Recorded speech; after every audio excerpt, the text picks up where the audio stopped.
Paul, why do you think people don't get what they want from life? Because they don't bother to ask for it.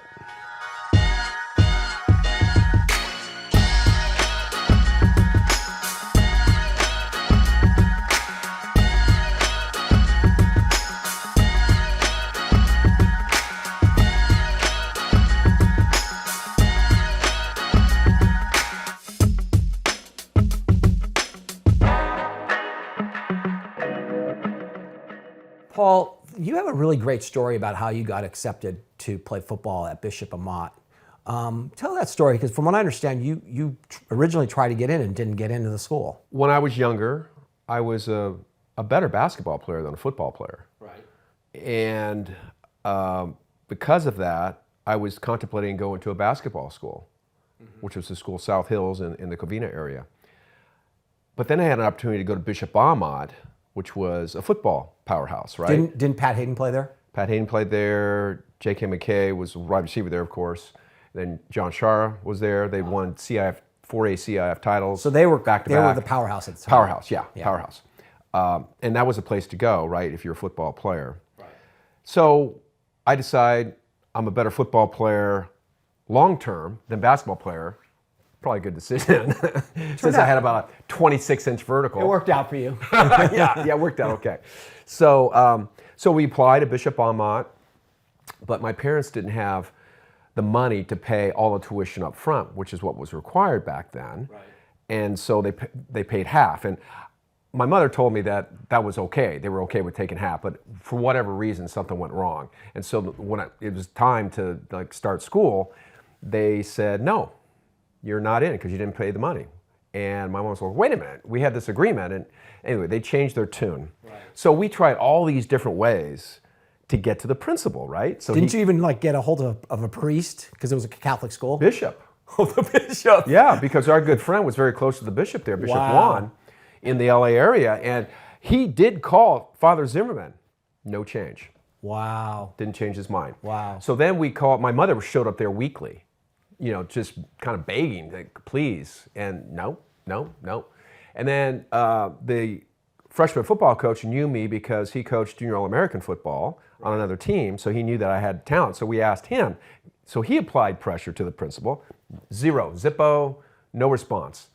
And so we're sitting around. I'm already working on basketball skills. Yeah. I think I'm going to the basketball school Football now. season's over, man. Football's over. And anyway, so I talked to my mom, and my mom says, hey, Paul, why don't you just go knock on the door and have a conversation with the principal yourself? And I'm thinking to myself, what? So wait, let me frame this. A bishop, a coach, everybody else calls the principal. He says no, and your mom thinks it's a good idea for a 14-year-old kid to roll in and ask the question? Yeah. Your mom had some spunk, man. No question about it. She did. Yeah. And so anyway, so I go knock on the door. My brother drops me off at the school. I knock on the door. And another priest answers at the rectory, where the priests live, on campus. I said, Father Zimmerman, please. So he went and got him. Father Zimmerman shows up. I introduced myself, and I simply said, Father, can I come to school here? And he said, yes, you're in. Wow. That was it. Wow. That's all it took. Wow. There was no negotiation. There was no reasons why. There was nothing. Why do you think, if you had to go back, you probably don't know exactly why he said it? Or maybe you did. I don't. Why did he say it? I don't know exactly why. I've never had that conversation with him. I believe, though, it's because he wanted to see it from me. Right. He wanted to come from me that I really wanted to go to school there. Right. I think a lot of people have a reticence to ask for what they want from life. Why do you think that is? I'm kind of that way. I have a hard time asking people for stuff. Fear. Fear. Yeah, fear. Fear of embarrassment, or fear of acting foolish, or rejection. Right. Probably the biggest fear, rejection, right? Yeah. But there are all these fears that are out there because people's minds fast forward to the future, like what they might say and what that position it could put me in. It's easier to not ask than hear the no. Correct. Right. Yes, and that's why people don't do it. They don't want to be viewed as making a mistake or saying something they should have said. Think of all the people who have families in this world, who've got great kids, great marriage and all that, who would not have had that if they hadn't just asked the girl out on a date. If they just didn't have the courage to go up and ask that one girl, if they didn't do it, their whole life would have been completely different. And there are probably countless stories of people that didn't do that. Now, at the risk of getting in trouble with Denise and Allison, our wives, do you have any story, or do you remember any when you were in high school, like any girls that you wanted to go up and ask out, and you were just too nervous to go do it? For sure. Yeah. Yeah. Fear of rejection. Yeah. Why would they go out with me? I don't know. I didn't know what to say. What if they say something? I don't know how to respond. How embarrassing it would be if they say no in front of all my friends. Of course. Right. Yeah, right. Of course. And so it's way easier to just to float. Right. So I still, it's funny, I still remember at these high school dances, there's one girl, really cute, not like super popular cheerleader girl or whatever, just a real nice girl. And I just could not do it. I could not get myself to walk across that dance floor and ask her to dance. Yeah. Yeah. And it comes down to how important is this to you? Right. That's the question we all have to ask ourselves. I don't know if I agree with you that. Sometimes, because back to what you said about flashing forward, it's so important that hearing no, there's a finality to it. Now that door's been shut, right? So you almost keep, by not asking, you're keeping hope alive, which is totally backwards because you're not going to get a yes if you don't ask. But there are other girls. So, but if you don't ask that one, what means how are you going to ask the next one? And so it's just this.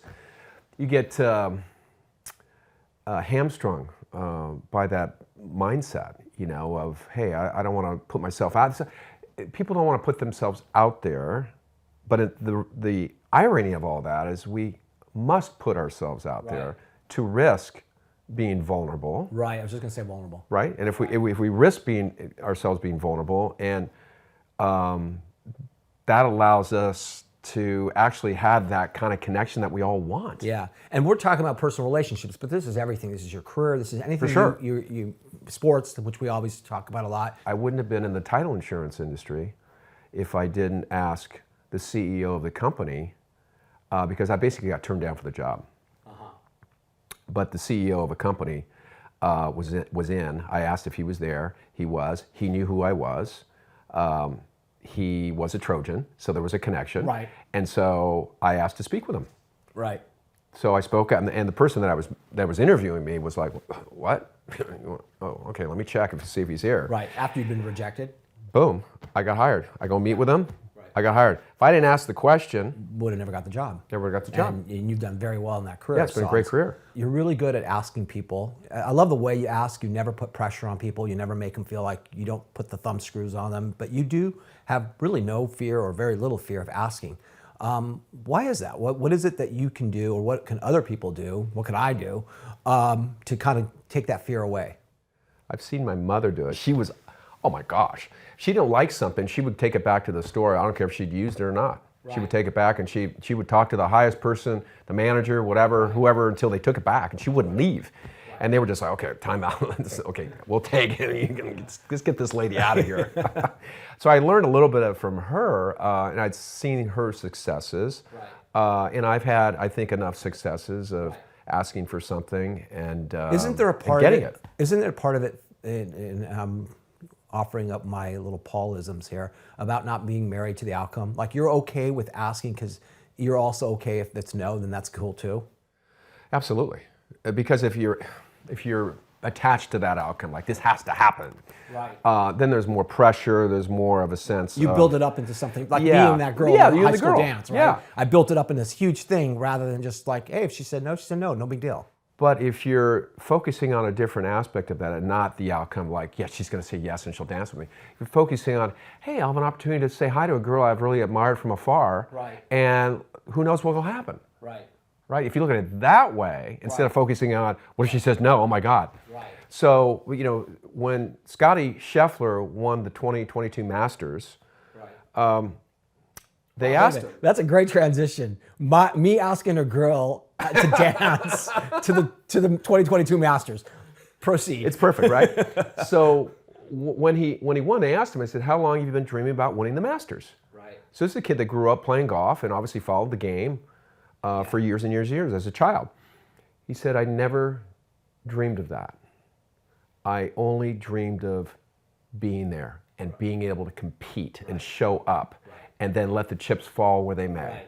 So that's what I'm talking about. You don't focus on the outcome, you focus on just the mere being there. aspect of being there in the journey of it all. And you mentioned the word vulnerable earlier, and I think it's really important to talk about that, because I think not allowing ourselves to be vulnerable is what prohibits growth from so many people. We don't want to get out of our comfort zone. It's uncomfortable to ask for something. It's uncomfortable to try something we've never tried before because we have this fear of failure. We have this fear of rejection. So in your opinion, do you think the ability to be vulnerable is maybe the single biggest thing that allows people to grow? I think it is. I think it's a massive thing that people don't allow themselves to be because they have to be in a very safe environment with people that they know aren't going to degrade them or demean them or whatever that would make them feel poorly about themselves, right? We want to feel good about ourselves. Right. And it's the fear of the unknown and wanting to be in that comfort zone of, at least I know where I'm at. Everything's okay. It may not be as good as it could be, but it's okay for me right here, right now. To be able to move out of that and trusting the unknown, Right. and being vulnerable. Right. Like, we don't know where this is going to go, right? And that is a very spiritual way to be, trusting the unknown, as opposed to having to have control and know exactly how things are going to be. Right. I can't control this. Right. So that's all part of vulnerability. It's like putting yourself out there, no matter what it is. It could be any kind of, it could be a student in class, raising their hand with a fear of looking foolish. Yeah, none of us want to look stupid. We don't want to we don't know the answer, and so we don't ask the question. And guess what? We don't get any smarter because we didn't put up our hand and ask the question. Yeah. It's in that process, I think, that we really grow, and it's moving out of our comfort zone. Right. That we become who we're destined to become. Hey, Paul. Yeah. This is the part where we're supposed to tell people to like and subscribe to our YouTube channel. Okay, will you please do that then? I mean, if you enjoy it, please do. And if you don't, do it anyways, because we need your help. We do. Also, we have a website called GameChangeNation.com. Just go there and subscribe and you'll get tons of free content. And what we're really trying to do is create a community of people that love sports. Yep. And the great lessons that we learn from sports, but we want to hear from you. We do. So we're going to have a bunch of social media pages, from TikTok to Instagram to Twitter to Facebook. Instagram, I probably already said all of them. Please join them and tell us your stories. We'd love to hear from you. Oh, and we wrote a book. Oh, forgot about that. Forgot that. The book is called Through the Tunnel. It's available on Amazon now. If you go straight down here to this link that you can see below us, you will be able to purchase it. We'd love it if you could do it. Thank you very much. Thanks, guys.